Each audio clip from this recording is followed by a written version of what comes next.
ఒడియమ్మ బంటి రక్తపింజి రోయ్ ఈ రెండు పక్కన పెట్టేస్తే ఈ వీడియోలో మనం సంజన గారు తనూజ ఇమాన్యుయల్లో సెకండ్ ఫైనలిస్ట్ ఎవరయ్యారు అండ్ ఈ వీక్లో డబుల్ ఎలిమినేషన్ ఉందా లేదా అండ్ బిగ్ బాస్ కొంప నుంచి వాళ్ళ కొంపకు పోవడానికి రెడీగా ఉన్న ప్లేయర్స్ ఎవరు ఇవన్నీ డిస్కస్ చేసుకుందాం. వీడియోలోకి ముందెళ్ళే ముందు ఒక లైక్ కొట్టండి. Hey guys, welcome back to the new video. నేను మీ మోహన్ ఎక్స్ రోస్ట్.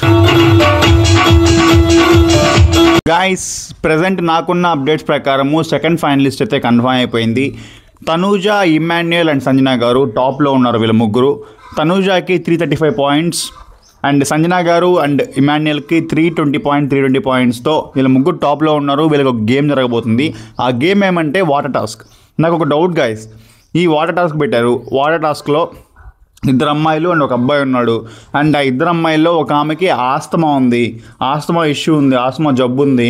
సో ఆమె స్విమ్మింగ్ పూల్లో ఎండ్ వరకు వెళ్ళి ఆ కీస్ లాక్ తీసేసి ఇలా చేయడం అంటే చాలా కష్టం. ఆస్తమా ఉన్న పేషెంట్కి వాళ్ళకి ఊపిరి కూడా ఆడదు. ఇది బిగ్ బాస్కి తెలియదా? బిగ్ బాస్కి ఏమన్నా కళ్ళు దుబ్బాయా? లేకుండా ఉంటే సర్లే పోనీ ఏం టాస్క్, ఏదో ఒకరిని విన్ చేద్దాం అని పార్షియాలిటీతో ఈ టాస్క్ పెట్టాడా. టాస్క్ ఏంటంటే గైస్, స్విమ్మింగ్ పూల్లో కిందకి వెళ్ళిపోయి కింద లాక్స్ ఉంటే ఆ లాక్స్ ఓపెన్ చేయాలి. ఇది మెయిన్ టాస్క్లో. సో ఆస్తమా ఉన్న పేషెంట్ ఎలా చేస్తారనమాట. అదే నాకు అర్థం కాలేదు. నాకున్న ఇన్ఫర్మేషన్ ప్రకారం అయితే గైస్, తనూజకి సెకండ్ ఫైనలిస్ట్ అయ్యే ఛాన్స్ అయితే వచ్చిందంట. తనూజని కన్ఫెషన్ రూమ్కి పిలిచి నీకు పాయింట్స్ కావాలా, ఇమ్యూనిటీ కావాలా, ఇలాంటి డిస్కషన్ ఏదో నడిచింది తనూజకి బిగ్ బాస్కి మధ్యలో. తనూజ నాకు ఇమ్యూనిటీ వద్దు, నేను ఆడియన్స్ ఓట్తో వెళ్తాను అని ఏదో చెప్పిందంట. దీని మీద క్లారిటీ రావాల్సిన అవసరం ఉంది గైస్. నేను నాకు క్లారిటీ వచ్చాక మన ఇన్స్టాగ్రామ్ బ్రాడ్కాస్ట్ ఛానల్లో అయితే పోస్ట్ చేస్తాను, మోహన్ ఎక్స్ రోస్ట్లో. ఇప్పుడు ఎలిమినేషన్కి దగ్గరగా ఎవరున్నారు, డబుల్ ఎలిమినేషన్ ఉందా లేదా, దీని మీద క్లారిటీ ఇస్తా గైస్. ఎలిమినేషన్కి దగ్గరగా ఉంది మాత్రం సుమన్ శెట్టి అన్న, సంజన గారు అండ్ డిమోన్ పవన్ కూడా దగ్గరలోనే ఉన్నాడు. ఇది షాకింగ్. ఓటింగ్స్ చూస్తే అలానే ఉన్నాయి. డిమోన్ పవన్ కూడా డేంజర్లో ఉన్నాడు గైస్, డేంజర్లో ఉన్నాడు. ఇక్కడ Ritu and veg fried momo, Divya votes పడుతున్నా కూడా డిమోన్ పవన్కి డేంజర్ తప్పట్లా. డేంజర్లోనే ఉన్నాడబ్బా డిమోన్ పవన్. మీ ఫేవరెట్ కంటెస్టెంట్స్కి ఓట్లు వేసుకోండి, ఎందుకంటే ఎవరు ఎలిమినేట్ అయిపోతారో ఎవరికి తెలియదు. అండ్ ఇప్పటికైతే సుమన్ శెట్టి అన్న, సంజన గారు, డిమోన్ పవన్ ముగ్గురు డేంజర్లో ఉన్నారు. మనకు ఆల్రెడీ తెలుసు గైస్ టాప్ 5 ఎవరు ఉంటారని. ఇన్ ద సెన్స్ టాప్ 5లో టాప్ 3 ఫిక్స్ అయిపోయింది. ఇమాన్యుయల్, తనూజ, కళ్యాణ్. ఇంకొంది 2 స్పాట్లే. ఆడ బీబీ మేనేజ్మెంట్ కోటా అని ఒక కోటా ఏడ్చింది. ఆ కోటాలో ఒక ప్లేయర్ ఇరికిస్తారు వాళ్ళు. ఈ ఛాన్స్ ఉంది ఒక ప్లేయర్కే. ఇప్పుడు డిమోన్ పవన్, సంజన గారు అండ్ సుమన్ శెట్టి అన్న ఆ ఒక్క ప్లేస్ కోసం కొట్టుకోవాలి. సుమన్ శెట్టి అన్న అయితే పక్కా ఈ వీక్ బిగ్ బాస్ కొంపలో నుంచి వాళ్ళ కొంపకి వెళ్ళడానికి రెడీగా ఉన్నాడు.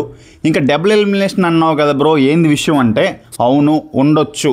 బట్ మనకు తెలిసిందే కదా మన బేబీ గురించి. ఇది రణరంగం కాదు, చదరంగం, రణరంగం అని నానా హంగామా చేస్తారు. ఒక్కొక్కసారి ఏమో చదరంగం అంటారు, ఒకసారి రణరంగం అంటారు. సో వాళ్ళ ఇష్టం అయ్యా. టాప్ 5 మాకు ఈసారి టాప్ 6 పెట్టాలనిపిస్తుంది అని అంటారేమో తెలీదు.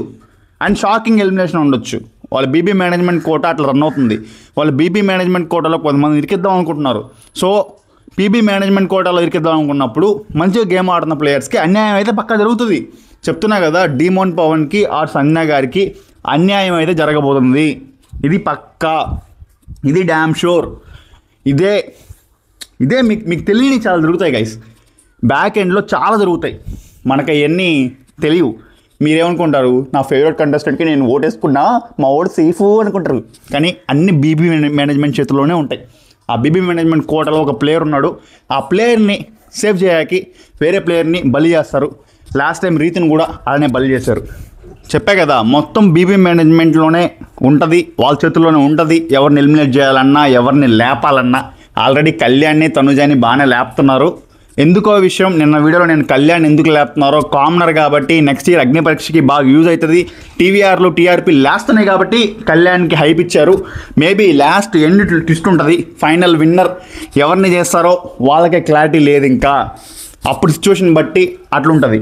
ఎందుకంటే స్టార్ మా ముద్దు బిడ్డ తనుజాకి బాగా సపోర్ట్ చేస్తున్నారు బిగ్ బాస్ టీం అని ఒక బ్యాక్ క్లాష్ రావడంతో దాన్ని మసిబూసి మాడికా చేశారు కాబట్టి వేరే ప్లేయర్లని పైకి లేపుతున్నారు. దానిలో భాగంగానే పవన్ కళ్యాణ్ని, సోల్జర్ పవన్ కళ్యాణ్ కామనర్ని పైకి లేపారు. అది మ్యాటర్. అండ్ గైస్, నేను ఎవ్రీ ప్లేయర్ గురించి recent performance, last 2 weeks performance గురించి కొంచెం డిస్కస్ చేస్తా. కొంచెం మీకు ఇన్ఫర్మేషన్ ఇవ్వడానికి అనుకుంటున్నా, ఇన్ఫర్మేషన్ ఇద్దాం అనుకుంటున్నా ఆ ప్లేయర్ గురించి. ఫస్ట్ వచ్చి సంజన గారు, ఏం కంబ్యాక్ అబ్బా. లాస్ట్ 2 వీక్స్ గేమ్ చూస్తే అదిరిపోలా అన్నట్టు గేమ్ ఆడుతుంది. మీరు చూస్తే ఈ వీక్ ఆ జైల్ టాస్క్ కానీ ప్రజెంట్ ఆమె టాస్క్లో విన్ అయింది కానీ సంజన గారు ప్లే చేసింది 4 టాస్క్లు. ఓకే, 4 టాస్క్లకి ఆమెకి 270 పాయింట్స్ ఉన్నాయి. 270 పాయింట్స్లో 50 పాయింట్స్ ఆ ఇంట్లో కొంపలో ఉన్న కంటెస్టెంట్స్ ఇచ్చారు. 220 పాయింట్స్ ఆమె విన్ అయింది టాస్క్ల ద్వారా. అది సంజన భలే గేమ్ అబ్బా ఈ వీకు. నార్మల్ గేమ్ కాదు, నాకు భలే అనిపించింది. ఓరమ్మ, సంజన ఏంది ఎట్లా ఆడుతుంది టాస్క్లో పర్ఫార్మెన్స్ ఇస్తుందని. అండ్ నెక్స్ట్ వస్తే ఇమాన్యుయల్ 100కి 200% ఈ సీజన్ 9కి న్యాయం చేశాడబ్బా. విన్నర్ అయ్యే క్వాలిటీస్ చాలా ఉన్నాయి. అండ్ 200% న్యాయం చేసినా కూడా ఇమాన్యుయల్కి ఓట్స్ పడట్లా. అది ఇమాన్యుయల్ కర్మ. ఎందుకంటే 9 వీక్స్ నామినేషన్స్కి రాకపోవడమే ఇమాన్యుయల్కి మంచిగా పిడిపడింది. చెప్పాలంటే ఇమాన్యుయల్ నామినేషన్కి రాకపోతే హ్యాపీ అనుకున్నారు, కానీ నామినేషన్స్లో లేకపోవడమే తనకి పెద్ద ఇంపాక్ట్ అని ఇప్పుడు అర్థమవుతుంది. అదే ఫైనల్ రేస్లో ఇమాన్యుయల్ని కొంచెం వెనకబెట్టడానికి main reason. And Emmanuel game అయితే 200కి 300% కాదు 1000% ఇస్తున్నాడు. True winner qualities. And season 9 Emmanuel లేకపోతే లేనట్టే.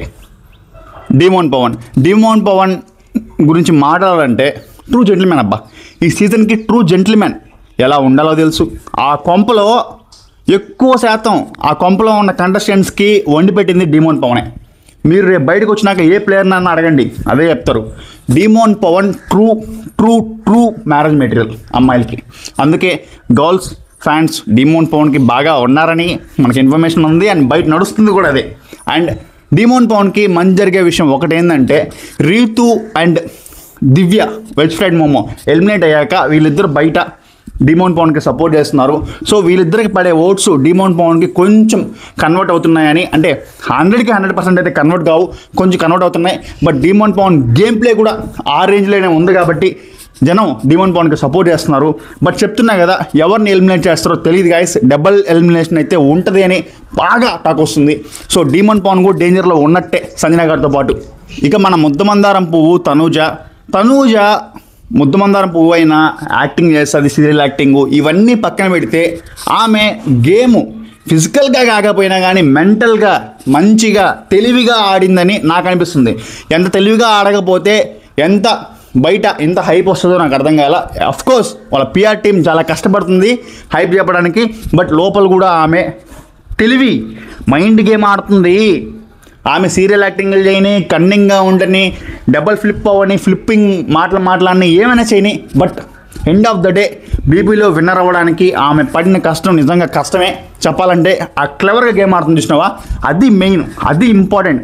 ఆడియన్స్ని ఇంప్రెస్ చేస్తుంది చూసినావా. బయట ఎంత పిఆర్ టీం రన్ చేసినా ఓట్స్ కన్వర్ట్ అవ్వాలి కదా, అది మెయిన్, అది మ్యాజిక్ బిగులు. అది ఆ పాయింట్ని తనుజ పట్టుకునింది, క్లెవర్గా గేమ్ ఆడుతుంది. మన సోల్జర్ పవన్ కళ్యాణ్, కామనర్ అయిన పవన్ కళ్యాణ్ ఫైనలిస్ట్ అయిపోయినాక తనుజకి పప్పెట్లా మారిపోయాడు అని సోషల్ మీడియాలో బాగా వినిపిస్తుంది. ఎందుకంటే ఈవెన్ ఆ ఇంట్లో కొంపలో ఉన్న కంటెస్టెంట్సే ఏంటి పవన్ కళ్యాణ్ తనుజ కూర్చోమంటున్నాడు, లేమంటే లేస్తున్నాడు. నువ్వు ఆడికి వెళ్తే ఆడికి వస్తా తనుజ, నువ్వు చెప్పింది నేను చేస్తా తనుజ అన్నట్టు బిహేవ్ చేస్తున్నాడని ఆ కొంపలో ఉన్న కంటెస్టెంట్సే మారుకుంటున్నారు. గుట్లేస్తూ మారుకుంటున్నారు. అబ్బా ఇంకెట్లా అనిపిస్తుంది బయట వాళ్ళకి కూడా. పప్పెట్లా మారిపోయాడు ఫైనలిస్ట్ అయినాక.